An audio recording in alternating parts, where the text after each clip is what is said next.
Thermal Soundwave. Right now on Thermal Soundwaves, the natural alternative, right here on WHCR. Oh, don't forget to call us, 212-491-4685. That is the number. Email us, thermalsoundwaves@gmail.com.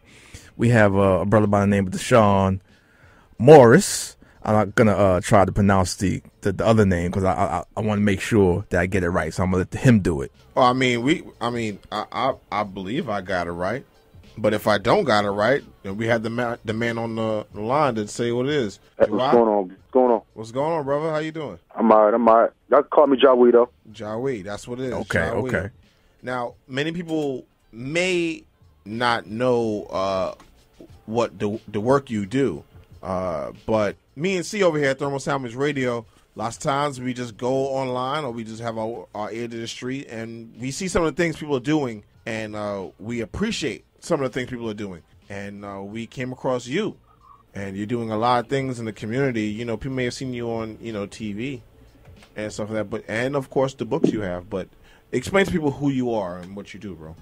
All right. Well, I guess just to be brief but effective. I do a lot of work in the streets out here. And I'm from Newark, New Jersey. I'm pretty much born and raised there. Did quite a bit of moving growing up, but this is my foundation out here. I'm one of the older guys out here as far as the Bloods go. One of the guys, co-founders of the 90s. So I've been through the prison stints, and I've been through the gang wars, and pretty much all the thing got to offer. I did go to prison myself, fighting a lot of charges, and throughout the process had some children, and kind of put my eyes up to a little bit of what I didn't want no more of. So that's kind of where I got on a track to wanting redemption. So a lot of the work that I do out here is conflict resolution that's going on out here. A lot of the incidents and things that's going on in the streets is because there's no mediators or anybody that have any say-so out here that can get opposing sides together to at least have these sit-downs and things like that. That's not really a 1 second, bro, because I'm outside. Hold on. All right, man. Thermal Soundwaves Radio. That's not really a title or position per se, but it means a lot out here on these streets. So I'm one of those guys that want to just try to lead by example and try to teach these youngsters, especially the little youngsters, that's the ones that's really out here committing a lot of these crimes, is problem solving. Talk therapy and all those type of things that don't get any attention in the streets, because everything is just violent, guerrilla mentality. So I just try to restore or bring a little bit of that back. Now, some people saw you on Brick City, I believe. That's a documentary. That was on Sundance. It was on TV also, right? See? Yeah, that was on, I believe, like either HBO or Showtime. One of those channels. And that was with the Mayor Cory Booker. Right. Yeah. Yeah, and you was in that film as well, correct? Right. It was actually called. It was on the Sundance channel. Called Brick City. Yeah. Okay. Explain what was your role in that? What did you do? Basically, series is really just a collection of the different angles that was trying to help reconstruct the city of Newark. Newark has, my city kind of went under when we had the riots back in '67, and the city really never was able to get back to that, stable level. And it just kind of shows different avenues of all the people pulling together from the city of Newark, from the mayor's office, whatever they had going on over there, to those that's in the streets, grassroots organizations, community activists, churches, just different outlooks on the people from different perspectives who were contributing to trying to reconstruct Newark. And my part was really more so dealing with the streets and the influence that I have with them, trying to get them to come together. 2 seasons at that. So first season kind of dealt with that. The second season was more so, I was on trial in the second season, so it kind of focused on my legal fight, trying to maintain my freedom. Now, with that film, you actually spoke to a football team. Right, I was with high school, yeah. And you were telling them about your trials and tribulations and why it's so important to stay in the right path. Well, actually, with the film didn't show was the reason why I even came there. It wasn't necessarily just to go in and talk to a lot of those youngsters, but a week and a half ago, they lost their starting quarterback. One of my little bros, his name's Lil Doodle. That's what we called him on the street, and he got killed. And when I was in high school, my junior year, I lost one of my good friends that was on our team. Good fellow of mine. So that's what they brought me into, because I had known what that felt like. And a lot of those guys that was on that team, we were in high school, they all gangbang. They're all from that area right there where it's active. There's a lot of crime going on and violence going on. So it was really more so the coach bringing me in to try to get to those youngsters before they went out, you know what I'm saying, to try to avenge his brother's death. And, because for a lot of them, football is their way out. A lot of them, football is their ticket out of getting out of Newark, out of Essex County. And it's those crucial moments, I like to say, where, a decision has to be made. You know what I'm saying? I know what it feels like to lose a good friend of mine, but for a lot of them, that football was the ticket out. So I just really went in there to empathize with them, to let them know I know what it felt like, being in that predicament. And, try to encourage them that, to go out there and, more so play in the honor of Lord Doodle. Now, speaking of the football thing, you were also a star football player as well. You even had I believe, a full scholarship going to Delaware State University. That's right. Do you feel like they actually felt you more and related to you more because of other than just you being affiliated with Bloods at the time? They actually could look at you like, you know what, he was actually a star football player, so we could actually build with him. We could actually believe in him more. Without question, I think that's exactly why they brought me in. A lot of them were living and doing some of the same things I was doing in high school, but a lot of them were trying to, accomplish some of the things I had accomplished outside high school, which was college. A lot of the accolades that I, received while I was there. But I know that helped me because I know the language. I know the lingo. I know what it feels like to be on a team and, out there. And then at the same time, who's a good friend that is a teammate. I knew all the emotions that they were going through. So that's for that reason alone is why they're out there. Yeah, man. Thermal Soundwaves Radio, WHCR, 90.3 FM. We here, the radio boys. We're here with Mr. Dashaun Morris. And many people feel that Jersey is a hell of a state. It's a beautiful, beautiful state. A lot of good things come out of Jersey. A lot of great people came out of Jersey. And Jersey's also inflicted with a lot of crime as well.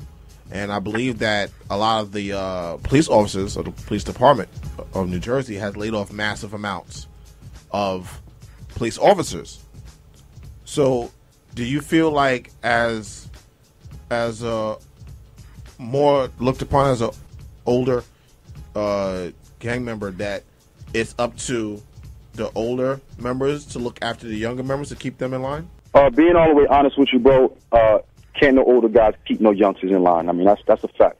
I'm in Newark right now, in my hood right now, and I can't keep these little knuckleheads in line, at all. But the way that I do that is with the influence that I got, the respect that I got. So it makes it easy for them to follow and take heed to the, the advice or the wisdom that I'm trying to kick down to them. I think it works both ways, though. I mean, because at the end of the day, when I say youngster, whether you're 16, 17, 18, that's a choice when you pull that trigger.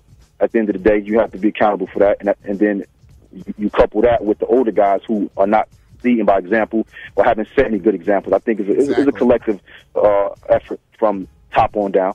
I just think that if more of the older homies like myself would get there, and really be hands-on with these youngsters, I think that would just it would move things along, I think a little bit more faster, though. But at the end of the day, how you look at it, these youngsters, a lot of them are going to do what they want to do. A lot of them don't even have no respect for these older guys. A lot of these older guys are washed up and high and, on Sherm or, just not around. They gone. So as the streets is kind of left for these youngsters to roam with no order, no nothing. They out here just, living like cowboys. They need that like this.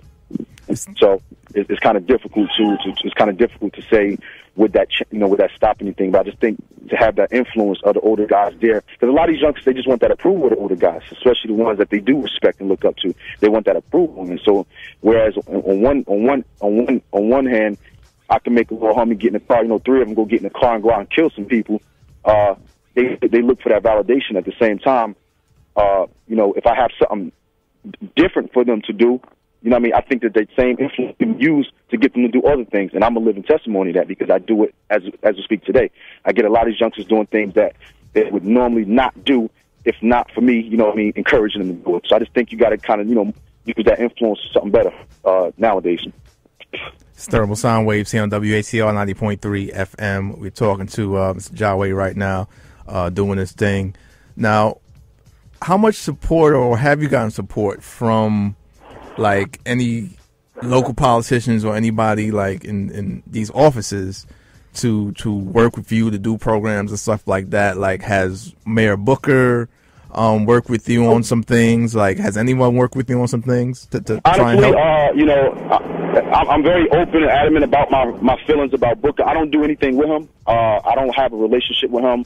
I won't discredit him and say that he hasn't done anything good for the city, because he has brought a lot of opportunity to the city. But, I'm out here. I'm in the West Side District of Newark right now, in my hood right now, 18th Avenue Stuyvesant. I'm actually outside as we speak. I know that all of that we see on TV is not reaching right here where I'm standing. I know things about him that, the TV didn't reveal. So I don't really, care for him too much. And he doesn't support a lot of the guys that's out here doing things. When I say that, I mean, there's a lot of organizations that's out here, from Stop Shooting to Saving Ourselves to Non-Strong Women to Full Throttle, the group that I was running. And Booker did not get behind any of those except the ones that were more so mainstream. The ones that were still, camera friendly. He didn't really, connect with any of the guys who still had say-so out here on these streets. We're a little too dirty. We're not politically correct. We don't, wear ties, and we still, they wear a red shirt. So, in their eyes, that wasn't something that they chose to deal with. But because of those things, a while we still had that respect out here. So I just think he didn't connect with the people like myself. He didn't connect with the people who still had say so on these streets, and I think that's really one of Booker's downfalls. I think the quickest way to get to the streets is you empower those that's in power, as long as they're genuine. Don't get me wrong. I'm not saying that the man should empower those that's still like killing, selling dope, and dealing, but I don't do none of that. But I'm still connected. I'm still involved. I still meet with my little homeboys. I still sit down and have powwows and all of that with my youngsters. But that right there is still too much involved for Booker's taste. So, they do what they do in City Hall, and I work on, keeping people from losing their lives out here. So you feel that pretty much the things that we that we saw on the film, or what people may say, a lot of it wasn't necessarily true when it comes to the on the political end? Well, no, it was. I wouldn't say it wasn't true. It's just you didn't see the other side to that. You saw the downtowns and the NJ Packs and the hockey stadium and the business plans that they had. That all stayed downtown. You didn't see that. None of that touches over here in the West Side District of Newark. You didn't see none of that. And I have to, and I'm gonna get to your book in a minute, but I gotta say this, man. What really drove us, seeing myself, to pay attention to you was these scenario films you shoot. Right, that's right. Explain some of these films, man, because I really feel that they're educational and could be used in schools. It was really just they had a month in May that they gave Booker these big old awards. They put him on the front of the newspaper for the month of May. Yeah, that there was no homicides in the city of Newark, and he got all these plaques, awards. And I remember opening up the paper and I seen it, and it pissed me off. Pardon me, you know what I mean? It kind of got me angry because I know that what we doing out here is really saving these lives. You got a little bit of background noise. We the ones getting ahead of these situations when one of these youngsters getting robbed or his sister getting smacked around and that they ready to go retaliate and kill some people. And it's because of a phone call that we making out here, or we taking these youngsters to these neighborhoods and getting these youngsters, whether they fight it out, talk it out, return the money or jewelry or whatever was taken, and everybody go home at that night. There's no statistics for that type of work. There's no category. There's no accolades for that. No one gets to see that. And that's why I shot the first one that I did with my little homeboy, Crazy, and the Brim homies, because a situation like that actually took place. And I just wanted to kind of bring the TV to show, which y'all may not see. We don't, in front of the newspapers, and we don't get to cut the ribbons. We don't get none of that. But what we do is, because of the influence that we got, allow some mother not to be grieving tonight over her son. Now, I didn't know if it was real at first. I was like, yo, is this really going on? Right. But then it's like just situational. And I felt like, to some people, they may say, oh, my God, he's making people fight. Right. They don't get it. Really, they don't get it. They don't know that was a win for us that night, though. That was a win. Exactly. You're doing the minimum. And actually, the minimum is what people say now, but they don't realize it. Like, they be like, people don't fight no more. Just take it to the street and fight instead of shooting. And you actually showed that it can work if you try. Like, you can't control any of these kids. Absolutely. But you can help them look at options. That's right. And options are always a beautiful thing and saves lives and saves grief to family. That's right. And we gotta say, man, we commend you on that, brother. Appreciate it. Like much, you said, much appreciated. Many people probably don't even realize that, probably don't even really care, probably think it's nothing, but that's huge. That is huge, man. And congratulations to you and your whole team. Your whole team. And so now let's go into the book. What made you put out this book, man? Blood in My Veins. Being in prison. When I wrote it, it really wasn't written with the intentions of becoming an author. I was locked up in a hole 23 hours and 40 minutes a day. You know what I mean? For pretty much the good portion of 6 months. And, writing those journals was, something that I did for survival, to keep my sanity. And when I got out, when I came home, through meeting a woman by the name of Terrie Williams, she kind of painted the picture for me that the notes and things that I had in that book was worthy of being told as a story. So I always give credit to her that when I wrote it, when I came home with all those composition books filled up, there was never the intention to write a book. I mean, I just didn't think that was something anybody where I was from could do. It just was something that I did to get through the nights of standing there, still in that wall, put my thoughts down. And, with her guidance and her assistance, she kind of painted the picture for me and, arranged a meeting down in Simon Schuster with the president there and, kind of made me a believer that this was something that was worthy of being told. And a lot of times I felt coming from where I'm from, who cares about your war stories and, your pain and not having a dad? Damn it, none of us had them. You know what I mean? None of us had dads growing up. So it was like, who wants to hear a story that they done lived already? But I through dealing with her and learning a lot of wisdom from her, she made me a believer that is power in the written word. Is healing and revealing your story. And once I became a believer of that, I was all in with the book. And from that point, when I got the deal, that's where we began to crack down on, turning it into an actual manuscript. It's Thermal Soundwaves here on WHCR. We are talking to Jiwe right now, of course, the author of The War, The Blood of My Veins, which you can get that book. Is out right now all over the place. Hey, go down right here, bro. Amazon and so forth, etc. How do you... Yeah, hold on. Oh, stop. Back up. Go. Back up. Jiwe. Hold on. We actually live with him right now, and he actually had a situation, so he's actually trying to pull through a situation to talk to us as well. So, shout out to him. So, Thermal Soundwaves Radio, this is what we do here. Man, shout out to Jiwe right now, because he's actually in the midst of something that is going on.